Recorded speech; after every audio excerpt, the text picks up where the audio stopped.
इदं मैत्री संस्कृत संस्कृति प्रतिष्ठानं सम्प्रति वार्ताः श्रूयन्तां प्रवाचिका पूर्णिमा मुद्नाळ।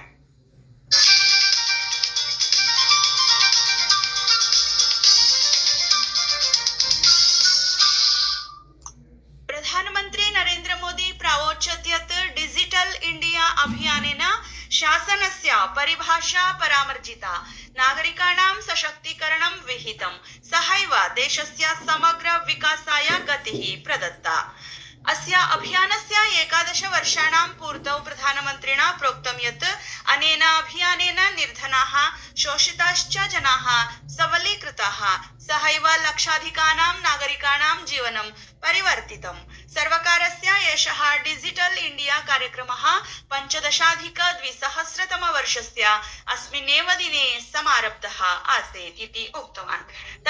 ततः आरभ्य अनेन देशे नागरिकाणां परस्पर सम्पर्कस्य, शिक्षणस्य, डिजिटल शोधनस्य तथा च सर्वकारीय सेवा पद्धतौ कश्चन अभूतपूर्वः परिष्कारो विहितः। वर्तमान समये भारतेन समग्र विश्वे विशालतमः डिजिटल पब्लिक इंफ्रास्ट्रक्चर तन्त्रः सुदृढतया निर्मितः।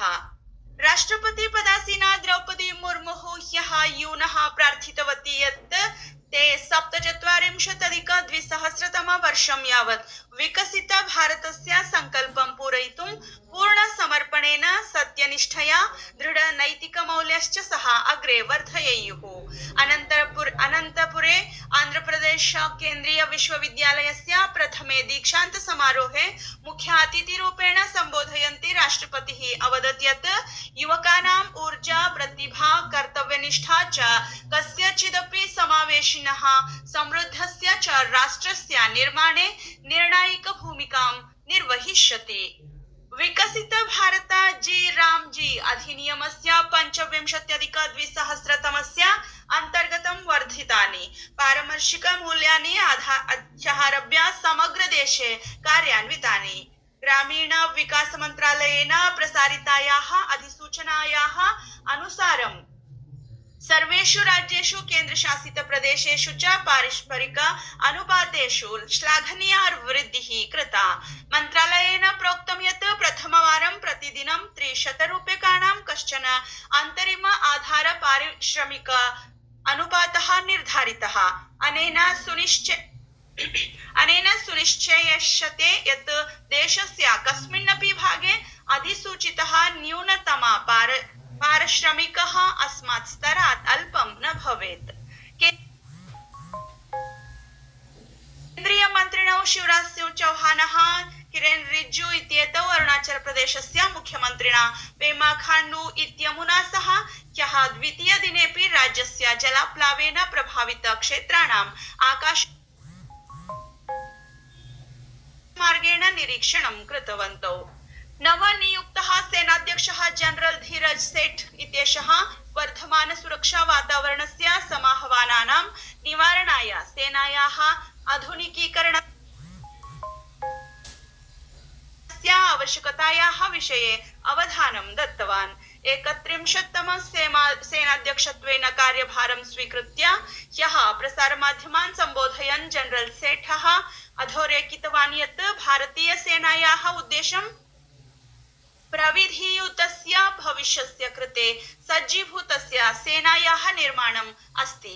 सहैव यश्च प्रत्येकस्मिन् विषये सशक्तं बहुविध क्षेत्रेषु कार्यं कर्तुं च समर्थं भवेत्। दिल्ल्यां वसन्तकुञ्ज क्षेत्रस्य नेल्सन मण्डेला मार्गेण सह द्वारका द्रुतमार्गं संयोजयन् दिल्ली नगरे 48,100 AI राष्ट्रिय राजमार्गस्य कृते षड्मार्गीय सुरङ्गस्य निर्माणाय ह्यः सर्वकारेण अनुमतिः प्रदत्ता। जपान देशस्य प्रधानमन्त्री साने ताकाइची ह्यः सायं 3 दिवसीय भारतयात्रा प्रसङ्गे नवदेहलीं प्राप्नोत्। इयं तस्याः प्रथमा आधिकारिक भारतयात्रा वर्तते। सा अद्य प्रधानमन्त्रिणा नरेन्द्र मोदिना सह 16 भारत जापान वार्षिक शिखर सम्मेलने भागं ग्रहीष्यति। इदं शिखर सम्मेलनम् उभयदेशयोः कृते द्विपक्षीय सहयोगस्य समग्र क्षेत्रस्य समीक्षां सुदृढीकरणं च विधातुं सहैव पारस्परिकहितस्य क्षेत्रीय वैश्विकविषयेषु विचाराणां विनिमयीकरणं कर्तुम् एकं प्रकृष्टम् अवसरं प्रदास्यति।